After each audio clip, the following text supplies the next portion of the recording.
Perfect. Anywhere you want. Can you make me not hot for a second? It's hard, I know. I'm leaving.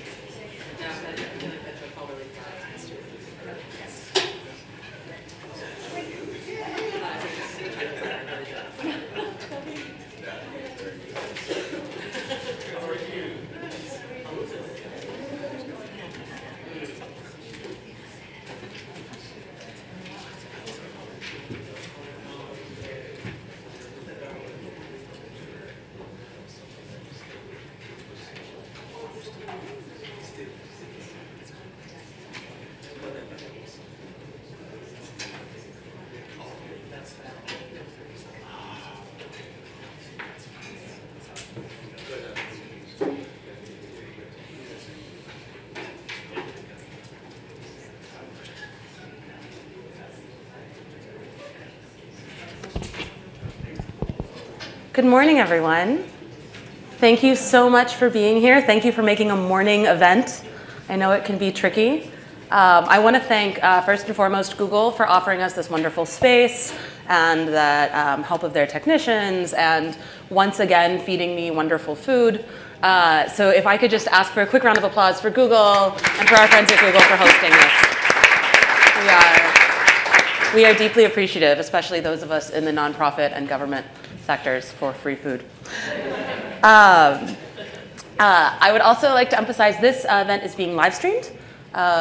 If we are going to have a panel about internet freedom, we thought it would be great if that panel was as accessible and transparent to people as possible. So you can feel free to tweet about this panel, share any information that is being disclosed here. You can tweet with hashtag Internet Shutdowns. And we will also, during the Q&A, try to take any questions that have come in online. So if you are watching this live stream, please feel free to tweet questions at us with that hashtag, and we will try to take a few during the Q&A session. And so with that, I am so pleased today to welcome three amazing activists from all over the world to discuss internet shutdowns and dissent and their impact on daily life. My name is Kat Duffy. I am the Vice President of Global Technology at Internews. Internews is a global NGO. We've worked in 90 countries. And we believe very strongly that access to local, credible information is a root solution that will allow communities all over the world to be empowered to make decisions for themselves, for their own future. And that is something that we promote all over the world through work in independent media, through work in crisis situations and community communication, through internet freedom advocacy, through digital security, and many other aspects. And there's plenty of Internewsers around if you would like to know any more about us. And with that, let's move on to the far more important people that we have with us today. I'd like to start with Carolina Botero. Carolina is the CEO of Charisma Foundation in Colombia. That's Charisma with a K. And Charisma Foundation is an NGO in Colombia that works on digital rights, especially at the nexus of human rights and technology. They are one of the leading organizations in Latin America on these issues, and we are thrilled to have her here with us today. Next, we have Arsene Tungali from DRC. From Goma. He is the co-founder and executive director of Rudy International, which is an NGO that brings ICT-related debate to Congolese youth. He is focused particularly on internet governance, on protection of children online, on diversifying gender in ICT, and is himself personally a well-known Congolese blogger and activist who writes frequently on politics, life in the DRC, and human rights violations that are happening both online and offline. And finally, we have Mishi Chaudhry. She is the founder of the Software Freedom Law Center, I guess, chapter in India at sflc.in. It's totally autonomous, independent. Totally autonomous, excuse me. And also the legal director for the Software Freedom Law Center, which is based in New York. So you can forgive my confusion at the two. But she, sflc.in is the website. They have become the premier nonprofit representing the rights of internet users and free software developers in India. And so I am really excited today to have a discussion about what internet shutdowns are, what the impact is of internet shutdowns. In 2016, according to the wonderful NGO Access Now, we had a not so wonderful increase in internet shutdowns. They were up 180% from 2015.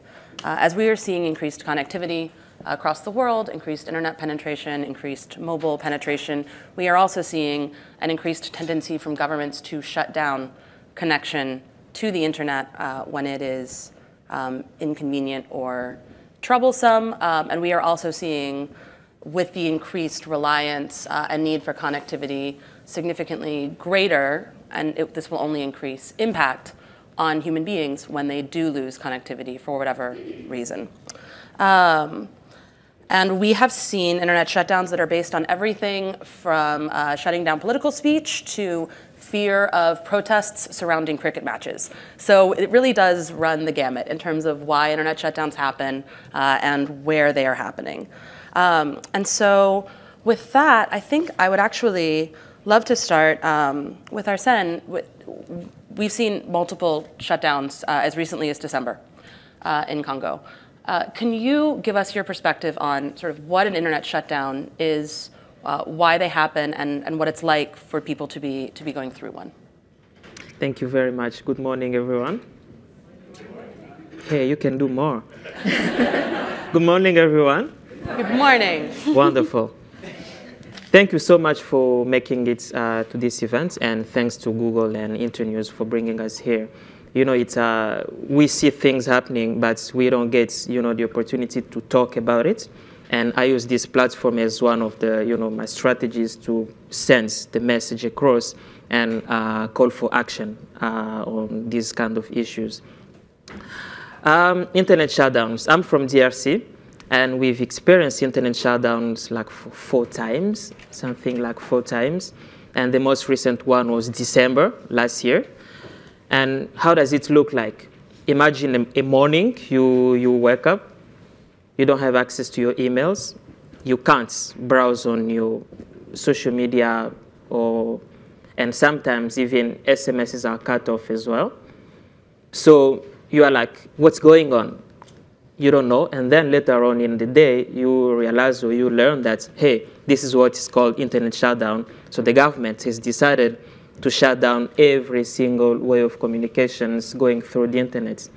And so that's how it looks like. And so you can imagine how vulnerable you are if you rely on your emails, if you rely on social media to communicate, if you rely on, any of those means of communication using the internet. So disconnected to the world. And we've seen so many people, who rely on internet to communicate with their families using WhatsApp, for instance, which is one of the cheaper ways currently for us in the country to communicate. You no longer use normal ways of communicating, because it's expensive. Communication is expensive. And so many people rely on voice over IP platforms like WhatsApp.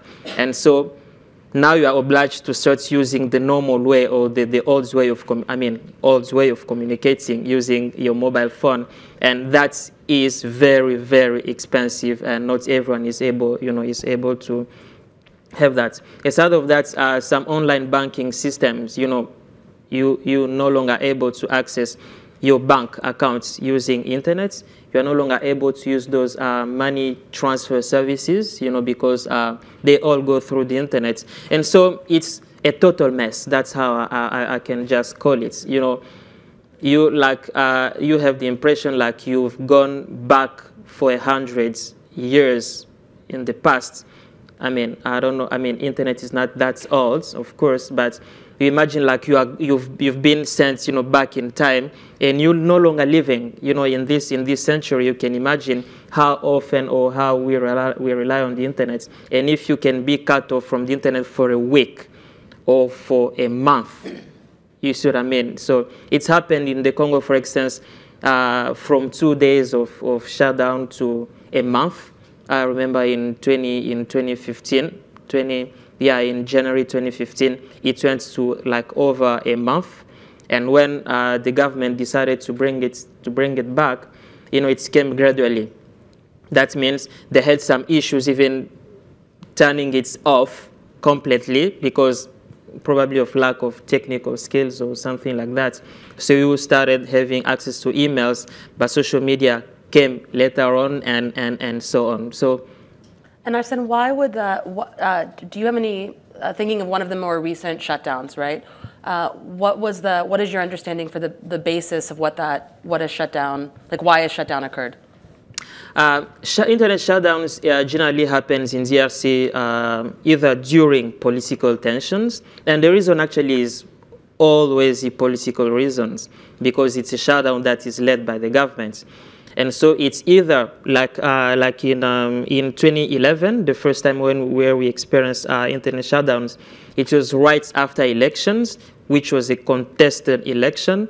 And so the governments, or I don't know, the government, because they were in power at that time, they were fearing, people to be able to start spreading the news of fake results. That's how they called it.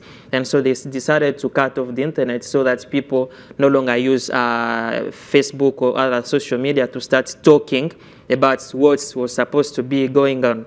And I think the fear from the government is because whenever there are protests happening or any foreseen protests planned, the government is worried, and that's why it cuts mostly social media so that people are not able, to tweet or to send pictures or to, to document those violations. Because whenever there is any violations, it's come with, whenever there is any protest, there is a violation that follows. And so the government is worried for the whole world to see what's going on in the country, because people won't be able to tweet, won't be able to share anything on social media.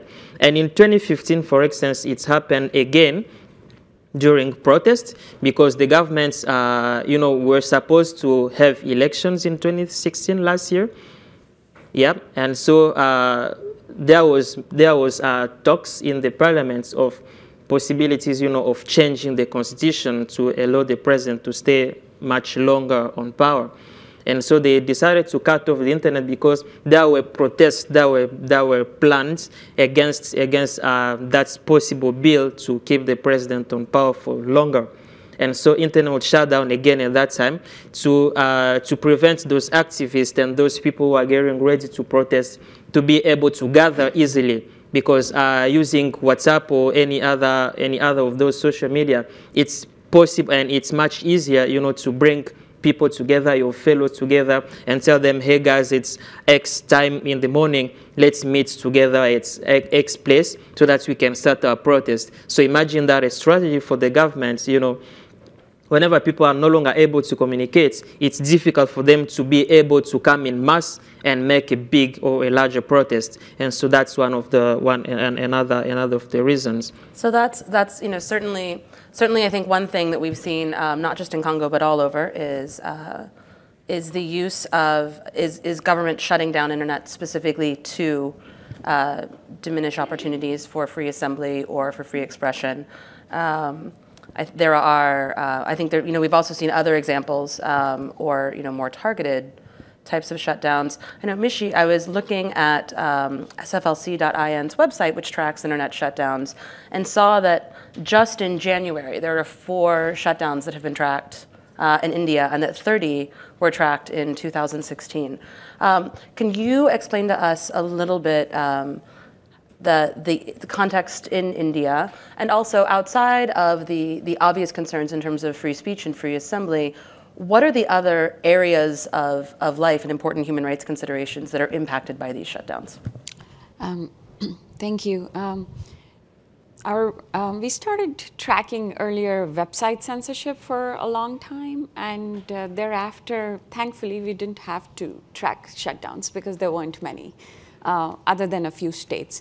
But yes, there's been an uptick from 2013 to 2017. We've seen 63 times internet has been shut down, which means a total blackout or blanket shutdown in a few states, mostly around 12 states in India. And it's a little important to understand the federal government as well as the state government, because how it's done is very different. Americans are familiar with that dynamic. Exactly. And so In very small news, in November, the government of India decided to pull out 86% of the currency from its economy. The current Mr. Modi's government wants us to live in a digital India. But you can't have a digital India if you do not have an internet. And the government's push to move most of the public distribution services and schemes, as well as delivery of government services online, and also to make India a cashless society, has forced people to move all their payments online. And that means if you're going to have a digital India, then all your payment systems are online. But then what happens when states in India are 31 million people in one state and 25 million people in another space? So the numbers are enormous. And once that is taken off in terms of a kill switch, you are bringing the entire economy to its knees. And the life comes to a standstill because it's like shutting down roads and shutting down everything else. And I would talk a little bit more because we launched this tracker called the internetshutdowns.in in order to understand and visually see where the shutdowns were happening. And one of the problems is because we assume that only totalitarian states do shutdowns, and a democratic country like India, how is it doing it? And to be fair, the central government has pretty elaborate procedure, this federal government, for shutting down and their checks and balances. But this is done a little differently. So once we started the tracker, we started asking people to send us some experiences, because the media really doesn't cover it. And the news only comes much later, post facto, a few days later. And we are reliant on whatever is coming in. So we started asking some people to send us their experience. So between January 30th of this year to February 19th, the state of Nagaland in Northeast did not have internet. Also, numbers are always important in India. Out of 367 million people who are connected in India, 94.7% of people, that's 345 million people, use mobile internet and not fixed line. We don't have the luxury of having an alternative. And it's smartphones or feature phones, or dongles, which are small antennas, which is how we access internet. And once the mobile internet, which is what is easy to shut down, then we started hearing from people, somebody, like you said, WhatsApp. In our countries, WhatsApp is a very big thing, because somebody wrote to us and said we had moved our entire textile business to WhatsApp. We would put purchase orders on WhatsApp, and then we would also deliver and schedule all of that. So one of these guys says, I'm a small businessman, but I couldn't run anything for the 5 days I had no internet. And another person, which was, I do not know whether interesting is the word, but she's a surgeon from Nagaland, wrote to us that the hospitals were forced to move all the patient records online and the servers, and so all data is online. So pharmaceutical orders are placed, pharmacies, orders go to the pharmacies through these mechanisms. And before surgeries, the patient information was inaccessible. So they had to try to now find out different ways how to negotiate it. There were students who came from a state, are in Delhi now, or are not able to receive money from their parents, the wire transfers. Or if they went back to a state, are not able to send an email to their employer saying, I'm stuck here and I'm not able to travel because either there's a curfew or there's another problem. And the employer is thinking, okay, so you run away for a week and you're going to be radio silent about it. So I don't think that job is going to really wait for such a person. So what we're looking at is right now, perhaps this doesn't get amplified because it's in different states. It's not in Delhi or Bangalore or Chennai where it's happening. But as you move the entire society to a system where it's always to be connected means to have a life, and then you can also arbitrarily just pull the plug. It just really makes everyday life impossible. We are anyway increasing the digital divide because you need to be literate. You need to have a smartphone. and you need to be able to navigate what it means to access all the everyday services online. And not everybody in India is able to do that. But on the top of it, we're also making, or at least making it possible by one or few states to just say, okay, today, no banking, no hospital, no communication. So it's not just a free speech issue, which is an important, very important issue. And I think that's why the Center for Technology at Brookings report was so useful and important. $968 million loss in 1 year only in our country is a big deal. Mm-hmm. And we are a software giant, and we are aiming to become even more integrated with the internet. This is and I think this is an important point that we sometimes when we're thinking about internet freedom issues, right, and we're talking about these and human rights concerns, the arguments tend to get very focused on freedom of expression, mm-hmm. right? But I think keeping in mind particular international pushes or national pushes towards digitization that don't come with a commensurate potential to protect that access for all of the individual human beings mm-hmm. who are impacted by that policy decision is something that we need to keep our eye on as a community. And this is a room filled with people from government, from academia, from NGOs, from the private sector. And so thinking about that, how quickly can we move and how do we balance that with our ability to deliver on access, not just on services, but on access. I think, Carolina, in Latin America, the issues that we have seen around internet freedom and around connectivity tend to be less around blanket shutdowns. That really hasn't seemed to be sort of the Latin way. But that doesn't mean, and I think we've seen what is perhaps more of a sort of scalpel or a surgical approach. Can you describe a little bit, from your perspective, what you've seen sort of in Latin America and in Colombia in terms of, we won't say necessarily like internet shutdowns, but blockages of access to information? Yes, hello and thanks. Well, I think you described it perfectly. There are very many ways in where Latin America places its role in the map. There is the extreme place where probably Cuba and Nicaragua have a special position. We all know, but it's not really blank shutdowns, but a specific infrastructure that is very expensive and that has a lot of filtering and blocking. But from those kind of extremes, we can see the situation in Venezuela, where, for instance, during the last report of Freedom of the Net, they found out how there were blocking and filtering of different web pages. Probably the ones that suffer the most are the news.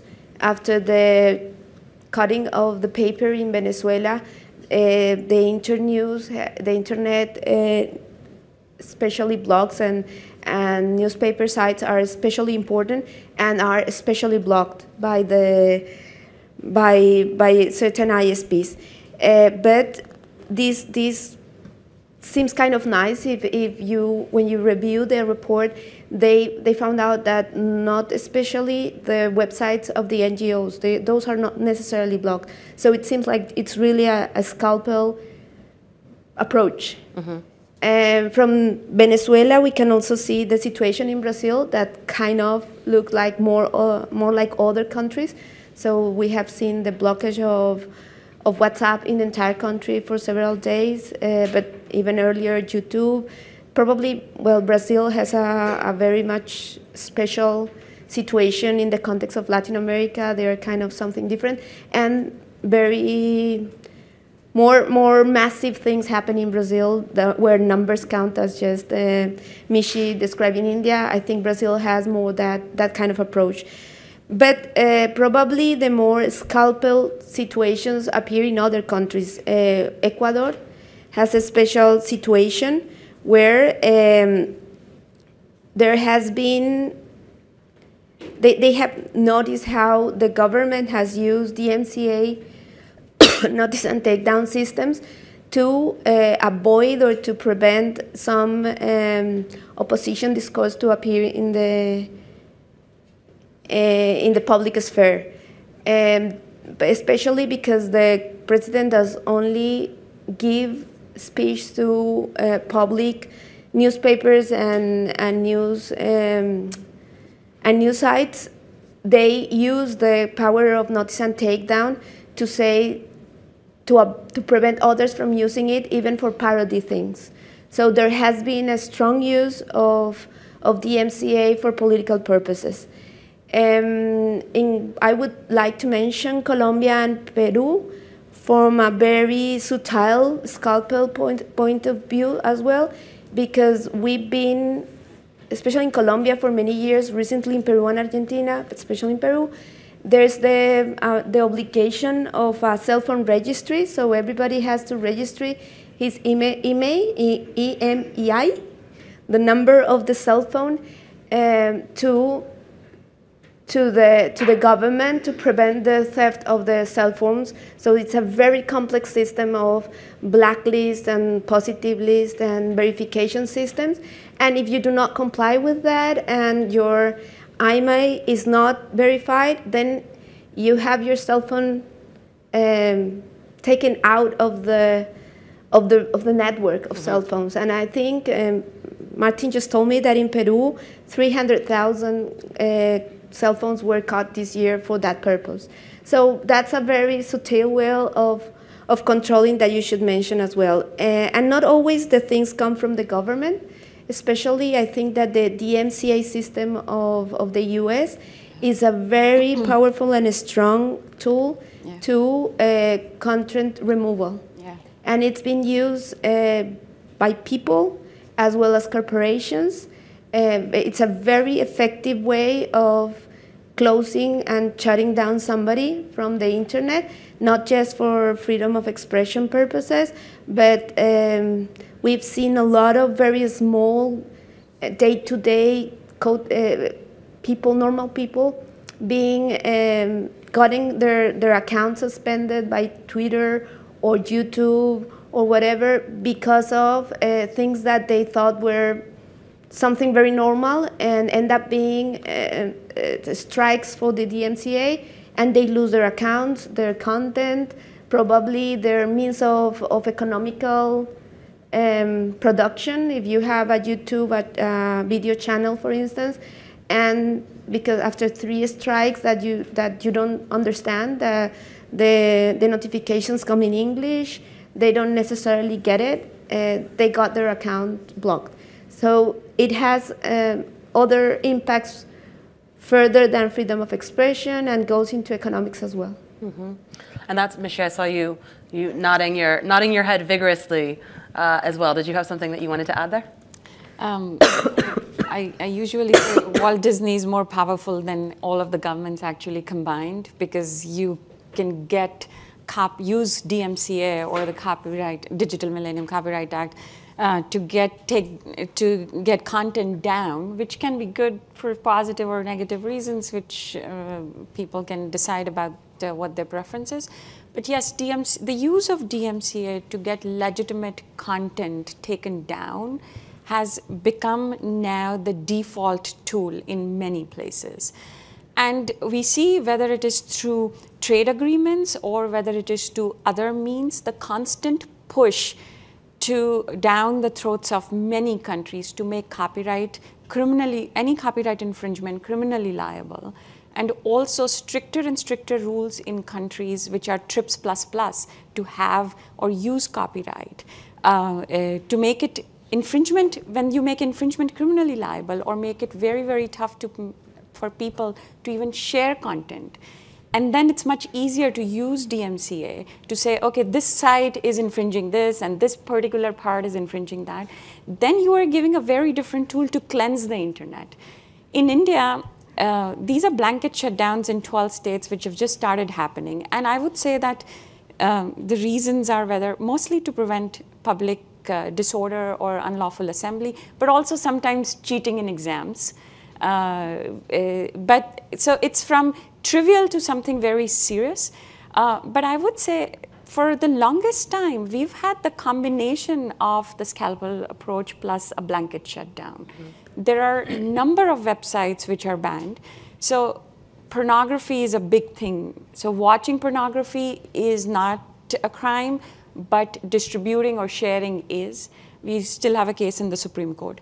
Somebody decided to file a petition about whether Sikh jokes should be allowed or not. And so sharing of those jokes would be something which is permissible or not. Then there are links about prenatal sex determination is a crime in India for female feticide and infanticide, which is a problem in India. But then how does one cleanse all the stuff which is available on the net? So we've seen that some of it is like, okay, prenatal sex determination, we do not want the advertisements to appear. But there are other things which may be legitimate. And when copyright becomes the big thing, a tool with which you can choke the discourse completely, and it becomes far more effective than many other reasons, then you see a very different kind of a free speech and expression problem, which we don't get to talk about. We're always about, or we're mostly about, the governments are blocking this, but we don't see this is a corporate tool, or how it is used in a very different way. And we don't put, at least in my experience, when the discussions are happening, we don't put what is being negotiated in the trade agreements and how it's impacting what people talk about. And that's why I said that what Carolina was saying, that DMCA is becoming more and more a problem in terms of keeping everything online as we would like. And many of these countries don't have the US First Amendment. So we are already having a little more restrictive way of speaking, but then you add this. And somehow copyright is supposed to be the most legitimate thing as we ever had. And for nations like ours, where sharing is the culture, and we grew up being taught that knowledge increases manifold times by sharing, even sharing something very simple, one can land into a very big infringement lawsuit or a criminal action. And every time one does that, one is censoring out people. So that does happen. So this raises, I think, an interesting, certainly an interesting and a long-standing challenge for advocates, right? Which is that when we talk about internet shutdowns, we're frequently, I think many of us, myself included, tend to jump specifically to the government's role in shutting down internet and the government's role in controlling infrastructure. But much of that infrastructure, the access to that infrastructure, is still controlled by corporations, right? And by private sector companies. And the interests, generally in the relationship between a corporation and a government, right, is going to be stronger than any individual advocate's relationship with that government or with that corporation in terms of the business interests and the commercial interests and governmental interests at play. So as advocates, what are the biggest challenges that you face in terms of drawing attention? First of all, I guess, separating out where you should be engaging with the private sector and where you should be engaging with government. And as advocates and activists, what are the strategies that you have found to be most successful in trying to sort of get some of these issues resolved? For example, is there a specific shutdown, Arsene, in Congo that you feel was either stopped or prevented through advocacy work? I tend to say probably not yet, but we keep on pushing. We keep on pushing. The reality in my country is like, this is how it happens. The government decides to shut down the internet, and then they pass the message through one of their technical body, and most of the times it's the regulator. The regulator is obliged to ask telcos, which are those companies, one of those corporate or companies you've been talking about. And so telcos are kind of abide by the agreements that they are signing with the government. Whenever there is such a request by the government to shut down part of all of their services, they have to comply, and that's what they happen.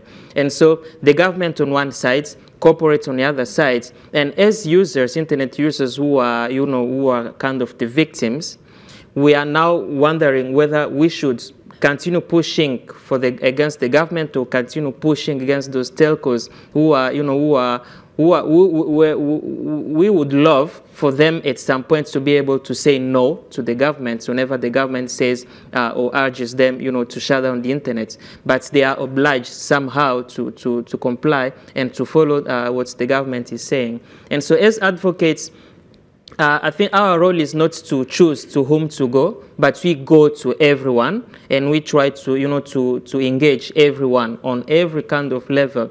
For instance, with Access Now and so many other organizations working in this area, we're doing a lot of advocacy campaigns.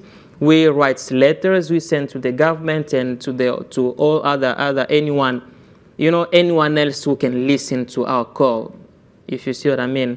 And so we reach out to all of them, and we do like social media campaigns using specific hashtags in order to raise awareness about the issue. Not everyone understands what happens whenever they can't use the internet. Not everyone is technical to understand what's going on whenever we talk about internet shutdown. And sometimes citizens or internet users think that they have no role to play in fighting against that shutdown. And most of them just decide to stay passive. But through the advocacy work that we're doing is to bring everyone, telling them, hey guys, we all have a role to play. And we cannot just stay there and watch how we're suffering for a week, for 2 weeks, for a month with no access to the internet. Let's all come together and see what can be done, what we can be doing. And that's why you'll see a lot of people now are starting talking about it. Those people who felt passive at a certain point are now also speaking up. We have petitions that we're signing. Even if, the governments in some countries like mine, they kind of don't care, if you see what I mean. They will see you on the streets, and sometimes they even shoot you, those people who are protesting on the streets. But this kind of, this kind of behavior from the government is not preventing activists or people like us to keep on pushing. Because we believe if we don't talk about it, then the government will think we're okay with it. Mm-hmm. And so we keep on pushing and we keep on pushing, and through the help of so many other international organizations like the UN and the Rapporteur, for instance, on human rights and other so many powerful people. If so many pressure is being done on the side of those oppressors, and most of the times it's the governments, we probably are thinking on having an issue. What's happening in Congo today will probably happen in another country tomorrow. It's kind of the new way of oppression that the governments, or that African government especially, are now using to kind of shut down people so that they don't claim their rights, or they don't speak up against some of those violations that they're being faced. And one of the things I always tell whenever I'm in front of an audience of people who've never experienced internet shutdown is, pray hard so that it never happens in your country. Carolina, Mishi, did either of you have something that you wanted to add in terms of the? I would say not to concentrate in the big picture, but in small things. I've seen recently how the government uses also certain small agencies of government uses also the trademark laws to prevent the discussions. In Colombia, for instance, the agency that provides the credits for students to study has a big problem with a group of students that believe they are charging too much. And they start a huge campaign that was shut down because they told the domain registry that they were the owners of the trade so because the students were using the trade, they got their site turned down. So I think there's a lot of things to analyze when discussing intellectual property and the way we discuss things on the internet. That's one. And the second one is the big lobby regarding intellectual property has made the DMCA notification process very good. So there are guidelines, there are YouTube videos on how to do a notification, a notice on the internet. But on the other hand, there's nothing, and there's nothing different from English. So when you try to do it in another language, there's not. So I think there's a challenge to get the companies to understand that there are lots of small problems for individual people when facing these general rules on the internet. Mm-hmm. And Michelle, I know that one way of approaching this, or one effective method of advocacy, can be strategic litigation. We've already failed at that. But that also SFLC was able to galvanize, I think, millions of people, or hundreds of thousands of people at least, around sort of the concept of net neutrality, mm-hmm. which, although not directly sort of related to this, is a similarly, I think, difficult topic for many sort of your normal day-to-day person to kind of understand its relevance to them. What was an effective approach for you all in terms of making people feel empowered to raise their voices and to view this as an important issue? Well, today morning I saw our regulator met with the current FCC chairman. That doesn't make me very excited about where network neutrality in our country is going. So I don't know if we actually won that fight. But I think the simplification of the message is important to get more and more people to understand about what really happens. And that's why I think it's imperative to have connectivity, mostly because now we are going to have an Aadhaar-enabled payment system, which is our unique identification system, and a lot of digital infrastructure moving. But I don't think that many people are paying attention or will pay attention, because this is not happening and will not happen in many of the urban areas, the centers where it, and that's why the news is late to come by. And it happens in 27 times in the state of Jammu and Kashmir, in Nagaland, but it is also happening in the state of Haryana, which is like adjacent to New Delhi, which is the capital. So until it happens to you, it's like, whatever. Yeah, there are problems there already. It's not in my backyard. My phone is working. I can use a credit card. It works fine. But in India is a service-based economy. Is your driver's phone working? And do they have, or can they talk to people in their village? Nobody really thinks about those issues unless it hits them. So I think that, to have reliable data is very difficult. UNI has done some good work. Some other people have done about even monitoring when there is a network disruption. But these are fixed line disruptions. These are not mobile disruptions. And as I said earlier, that if 94% of the people are going to be accessing it mobile, and my phone stops working, I do not know whether I've run out of balance, because many people in our countries would have prepaid cards or something.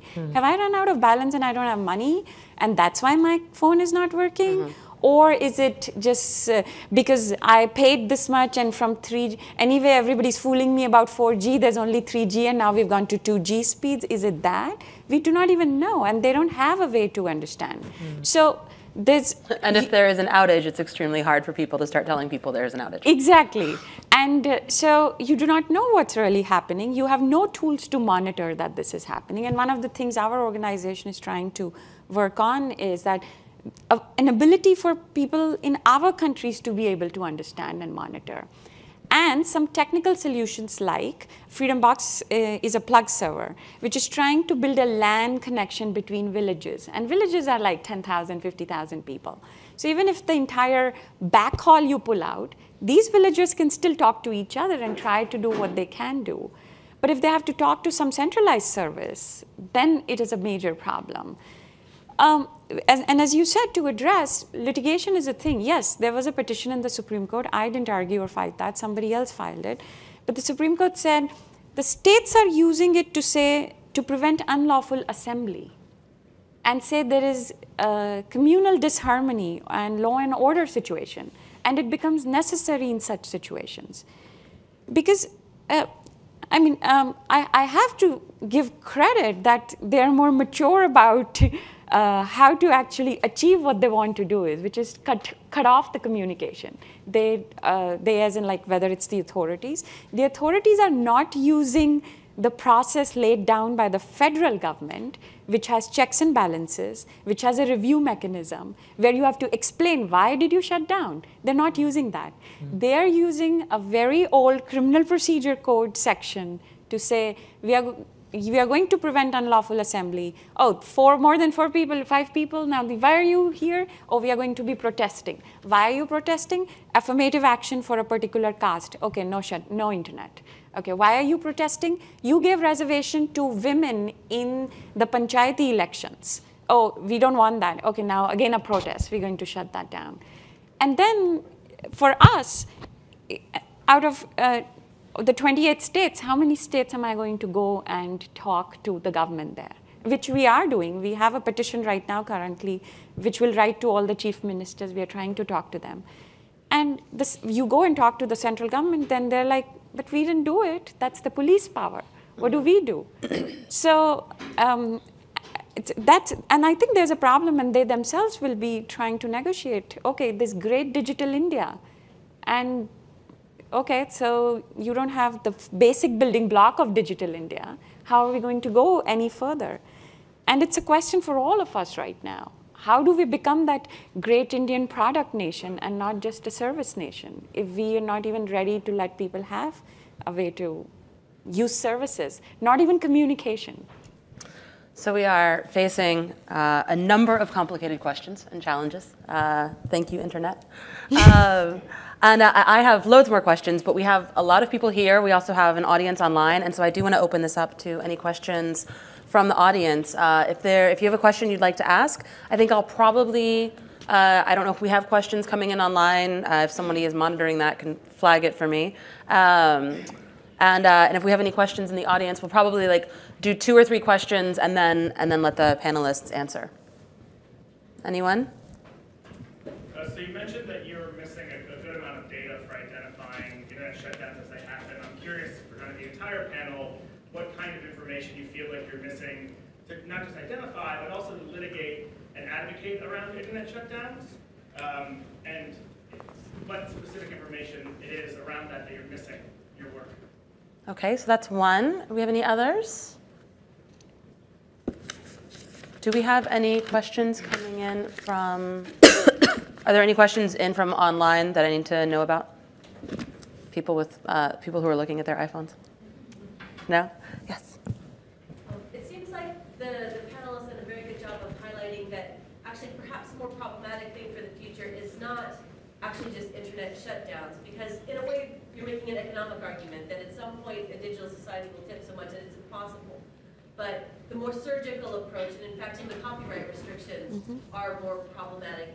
Have you seen in terms of what you've witnessed that those are actually spiking faster than we would say maybe internet shutdowns have been? Is that switching in terms of the tactics that people are taking? Okay, yes, Dashi. Yeah, I'm DG from Access Now. Thanks for the panelists for everything. Just responding to that question, there is a definition on the, if you go to accessnow.org, keep it on, that would sort of exclude the intellectual property justifications. So it's a slightly different, I mean, we can go there, but it's a slightly different discussion in terms of what a shutdown is. So I think, I don't want the conversation to drift too much. But from a rights perspective, it doesn't matter. Because if your right to communicate and to share information is being perhaps overly infringed because of copyright or trademark, it doesn't matter from a rights holder perspective. The impact is still the same, whether it's a shutdown or a shutdown. Yeah, no, that's it. Intellectual property can be used as a pretext to censor, so that's a valid point. But I mean, the panel can talk about whatever you want, but in terms of the internet shutdown fight, right now that isn't part of the discussion. So it's still relevant, but the tools and tactics at the moment don't really respond to that problem. So I think, when we are thinking about internet shutdowns in general, we have been thinking about this in terms of, just up here on the panel, we've really been framing it for the most part in terms of things that are having relatively widespread impact. And so, where I think it does become interesting, and I agree that it is challenging because once you start getting into the intellectual property concerns, you are off to the races and running on a whole very long, massive, separate, not just panel, but multi-day long conferences on this particular topic. But maybe thinking about it for the sake of this panel in terms of whether or not we're seeing a shift away from the sort of blunt instrument of internet shutdowns that are easier for advocates to point to and easier for other governments to criticize, and to something that is still systematic, right, and still rather centrally controlled, but is harder to track and harder to identify, right? And this is another way to think about this is governments that would move away from having long-term political prisoners and instead move towards lots of short-term detentions, because those are harder to track from a sort of generalized human rights perspective. So are there any other questions that anyone wanted to throw into the mix? Yes? One, Steve DiPogarazzo from IRI, thank you all for the insights. The conversation touched on the distinction between... Is it on? Yeah, keep it on. The conversation touched on the distinction between state and federal governments, but I was wondering if any of you had experiences approaching government actors at a much more local or municipal level and trying to engage them for advocacy or for support in the fight. All right, thank you. So let's start. We're at Google. Let's start with the data question. What kind of information? What kind of data would be powerful right now that you simply don't have or are trying to collect or trying to build, and where is that the kind of assistance that could also be provided by people who are not necessarily in country, right, but who are able to help build tools or collect data? Any thoughts there? So just when the litigation was brought to the Indian Supreme Court, I think we had not been forced to move the society so rapidly to a digital space, mostly in terms of financial infrastructure. So what such a disruption does to everyday life, that data couldn't have been available anyway. More so, at that time, the spike which we have seen thereafter wasn't just there. The number of shutdowns so in 2014 there were 14, and then in 2015 there were, in 2015 there were 14, then 2016 there were 30. In February we've already had 5 right now. So, and the reasons, etc., were right now communal riots or something else. But what we are now seeing is a very different kind of impact, and so more stories are coming in now.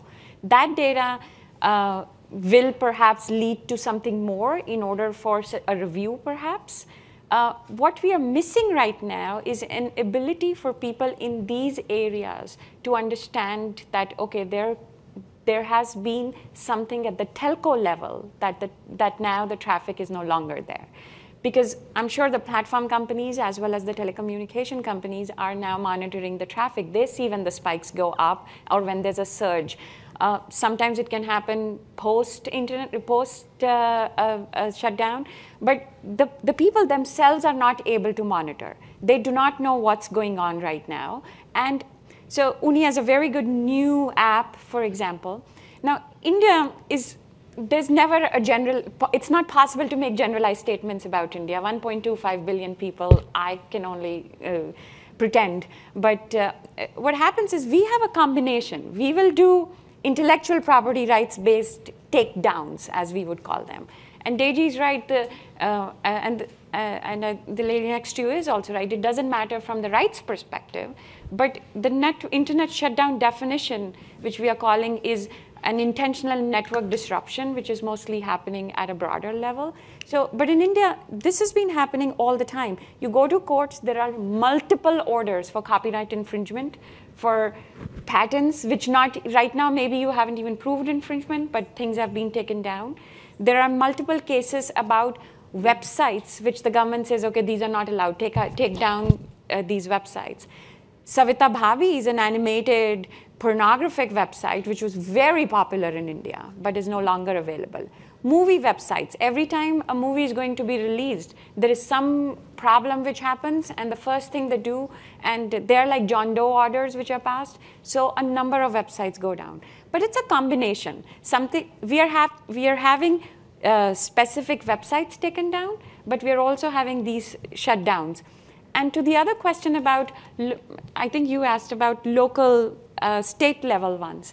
So we are talking to the federal government, we're talking to the state level, and it does happen at the level of the magistrate, the district level magistrate.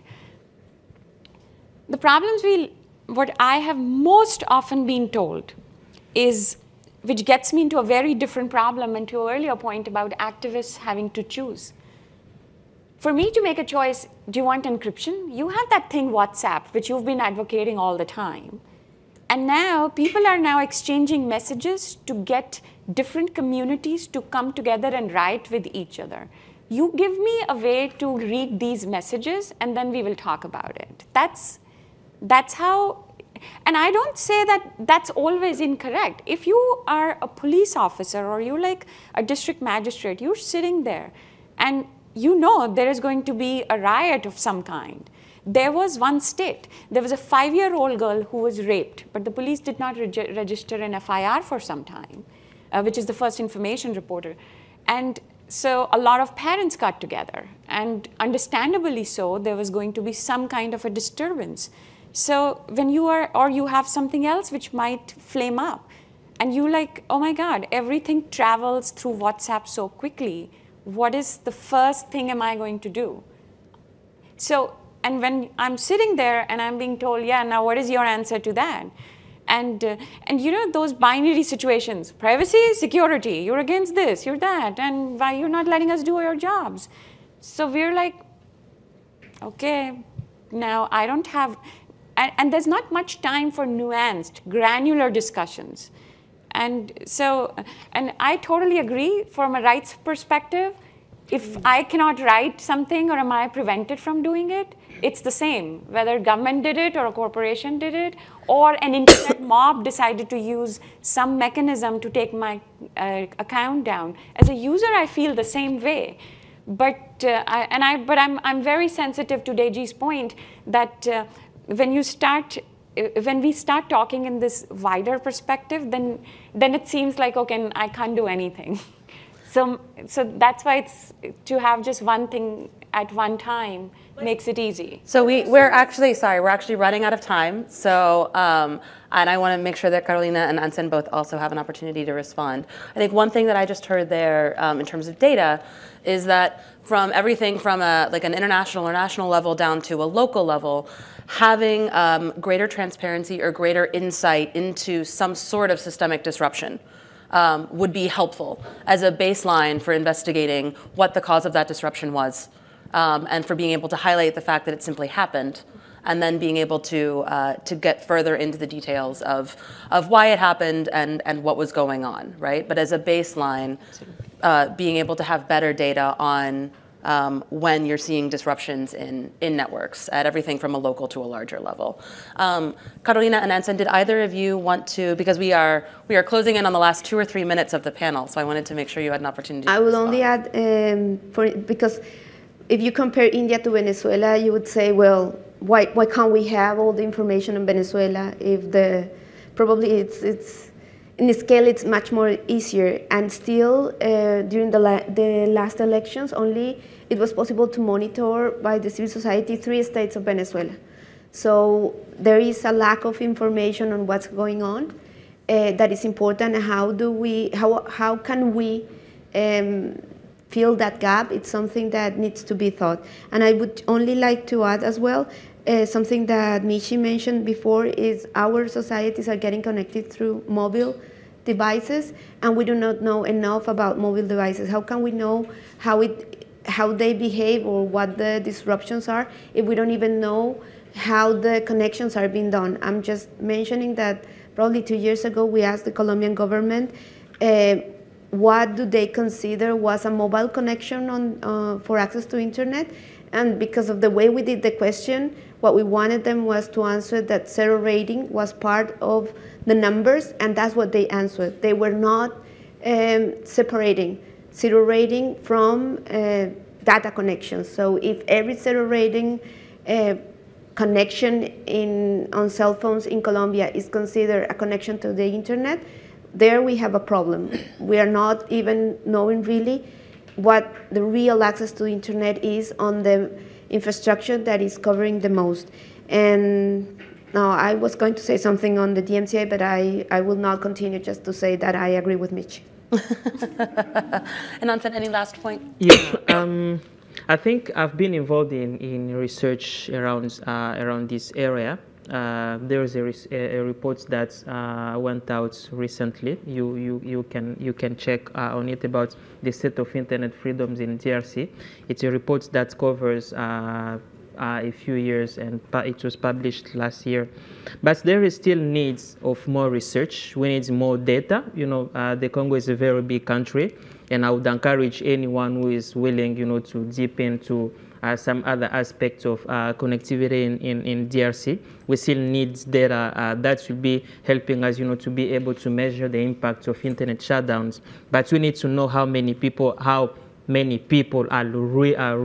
connected, because we're having different figures from different researchers. But also we need to know, this is an area which hasn't been, you know, so much developed, the economic impact of internet shutdowns in the country. We need to know how much money telcos are losing, how much money, you know, local businesses are losing whenever there is an internet shutdown. I think that's another area which needs, needs to be looked at. In country, the government is in Kinshasa, which is the capital city, and so on the local level, local politicians have kind of less power, especially with regard to telecommunications. Because all decisions are being taken by the higher level in the capital city. That's why, for instance, whenever there is internet shutdown, because it's from the government to the regulator, and the regulator is only based in the capital city, so local leaders are just also facing, and most of the times they are also suffering as citizens, because they cannot have access to the internet. I remember one time, internet was shut down, but only the government was able to connect, but the rest of the people were not able to connect. So as a final point, I really encourage so many people in the room or any other organization here to invest or to run projects which targets supporting the advocacy work, to support, you know, digital security trainings and digital literacy, which is one of the ways that will help us go forward. Thank you. All right, so we've heard from three remarkable local credible voices that represent their communities, their countries, and those specific concerns. But I think that on a larger level, what we've really heard is we need better insight all across the world into what's happening, and we'll only need more and more insight, because this issue will only become more and more relevant as we attempt to have a digitized globe. And the implications, while very significant for free speech and for free assembly, free expression, go far beyond that. And they hit to basic human rights, to education, to health, to safety, to dignity, to public safety. And so I would encourage you, as a very quick and easy form of action, to follow all of these remarkable civil society leaders on Twitter. They will push out reports and information and research. Please find anyone from Internews or any of them if you would like to know more. Please keep your eye on this topic. And for those of you who are working in other spheres that aren't directly connected to internet freedom, both the audience here and our audience online, please, I think, do your part in connecting the issues that you work in and your advocacy and the things that you fight for to this much larger need that we have for safe and reliable access to a free and uncensored internet. And so with that, I would like to profoundly thank our panelists today for their time and also for their bravery and advocacy in their own countries. And thank all of you for participating. Thank you very much and have a wonderful day. And thank you, Google.